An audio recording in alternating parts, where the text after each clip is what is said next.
Welcome back to the show. The first public impeachment hearings are in a couple of days.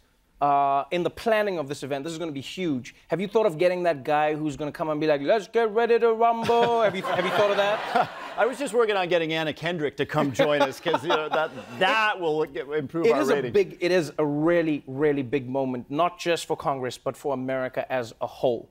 Now, as we saw in that clip, you believe that Donald Trump has done something that is an impeachable offense. Many Democrats do. In fact, more than half of the country believes in impeachment. Why do you think this was an impeachable offense? Well, there's two things going on here that are impeachable. Number one is a corrupt abuse of power. And that's the difference between Donald Trump, as you just saw in that clip, extorting, essentially, a foreign leader, a vulnerable foreign leader. As we speak, the Ukrainians are fighting the Russians and saying, as he so gracefully put it, we want you to do us a favor, though. And of course, at the same time, military aid is being held up and a meeting in the White House, which is a big deal for the new president of Ukraine, is being held up. That has nothing to do with our foreign policy. It has everything to do with the personal political interest of the President of the United States. And I don't care if you're a Republican or a Democrat, that is not okay. The other piece of this, of course, is we have an ambassador, and the American public is going to hear from her on Friday. All three witnesses, diplomats who are as sharp, patriotic, serving under Democratic and Republican administrations over the many, many years, veterans in some cases, who was fired. She was fired because some weird combination of Rudy Giuliani and shady folks in Ukraine decided that she wasn't on Donald Trump's team. Mm-hmm. And that just can't happen. You say it's not okay, and you specifically use the word extortion. It's interesting because quid pro quo has been the term that everybody's using. But you're not a fan of that phrase. Why? Well, the main reason I'm not a fan of that phrase is that, and there's a reason why the Republicans, who of course have been throwing every variety of spaghetti against the wall to see what sticks, focused on quid pro quo. Because quid pro quo is, I'm going to hand you a suitcase of money, and in exchange, you're going to do this for me. Now, by the way, the chief of staff admitted that that existed. Ambassador Sondland, in his revised testimony after he refreshed his recollection, admitted that there was a quid pro quo. But the point is, if that's all you focus on, you miss the extortion. I mean, it's right out of The Godfather when somebody in a position of immense power looks at somebody not in a position of immense power and says, I want you to do us a favor, though. I mean, look, the message is not missed. Trump and the Republicans have said, though, this had nothing to do with extortion. It was about America saying, we want to make sure that there is no corruption in Ukraine before we give Ukrainians money. And part of that corruption could be Hunter Biden and Joe Biden and what they've done. So what do you make of that argument then? It's absurd. All over the world, the United States government tries to promote clean elections, a clean economy. And there's all kinds of ways we do that. That's what actually Joe Biden was doing when he was encouraging the Ukrainians to get rid of a clearly corrupt prosecutor that the world knew was corrupt. He was executing the anti-corruption policy of the United States of America. We do it all the time. It bears absolutely no relation to the president saying, I want you to investigate my political opponent. And if you look at the transcript, and boy, I don't often agree with the president. I agree with him on this one. Read the transcript. He does not use the word corruption.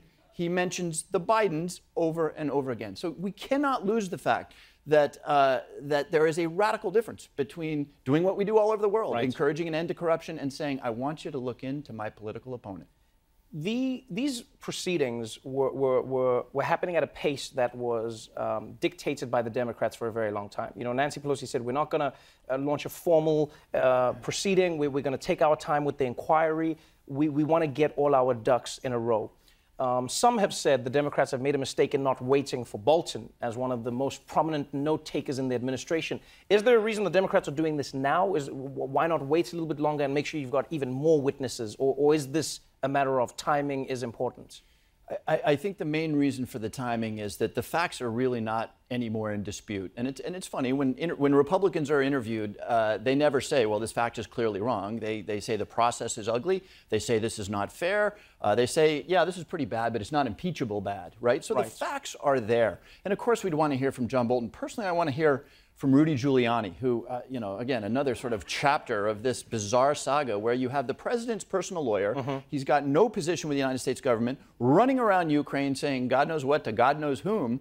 Probably, we all watched Rudy on TV. I imagine those weren't particularly diplomatic conversations.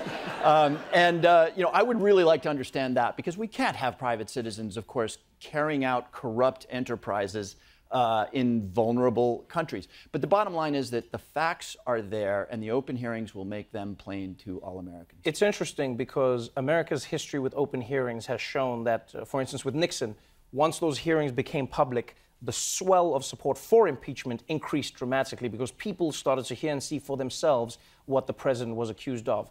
It is different now, though, in that people get their news from completely different sources. So are you worried that this could be one of those things where the hearings are happening, but people who watch Fox News and people who consume media that supports Donald Trump, they're just going to get information that is like, no, nothing is happening, everything is fine, look the other way? Or do you think this will shift the conversation even more? Well, the conversation has already shifted. I mean, when the Ukraine thing broke, the numbers, the way the American people thought about impeachment changed pretty dramatically. I mean, there was a 10, 15, almost 20-point swing.